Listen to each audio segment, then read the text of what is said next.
আসসালামু আলাইকুম প্রিয় ভিউয়ার্স, আজকে একটা বিষয়ে কথা বলবো। বিষয়টা হলো, স্ক্রিনে যে লোকটি দেখতে পাচ্ছেন উনি হলেন শাইখ আহমদুল্লাহ।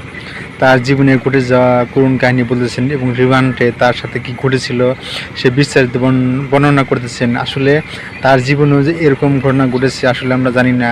তাহলে আসুন আমরা তার মুখ থেকে শুনি যে তার জীবনে বা তার লাইফে রিমান্ডে কী কোন ঘটনা ঘটেছিল। তাহলে আসুন আমরা ভিডিওটি সম্পূর্ণ দেখি।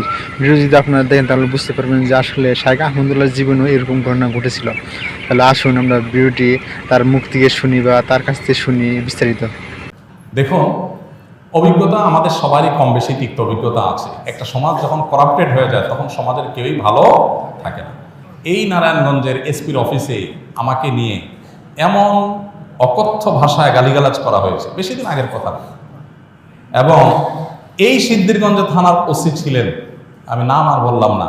ওসি সাহেব তিনি ভালো মানুষ ছিলেন, আমাদের আমার পক্ষে ছিলেন। আমি একটা মাসআলা দেওয়ার কারণে সেখানে আমাকে ডেকে নিয়ে অকথ্য গালিগালাজ, আর ওসিরে বলতেছে যে থানায় নিয়ে প্লাস দিয়া হাত পায়ের নখুটে দিবা, আমাকে সামনে বসায় দেয়।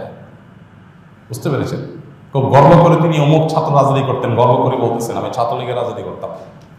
এই নারায়ণগঞ্জের এসপি, এই বর্তমান এসপির কথা আমি বলছি না, এর আগে যিনি ছিল।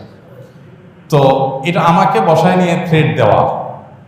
মাসআলা, আমি ওনাকে বললাম মাসআলা, আমার মাসআলা বলার ক্ষেত্রে কথা বলার অধিকার থাকবে আলেমদের। আপনি পুলিশ হিসেবে আপনি তো বলতে পারেন না মাসআলা আমি কোনটা বলবো কোনটা বলবো না, কোনটা সঠিক কোনটা বেঠিক, এটা তো আপনার বলার বিষয় না, তো আলেমরা বলতে পারে।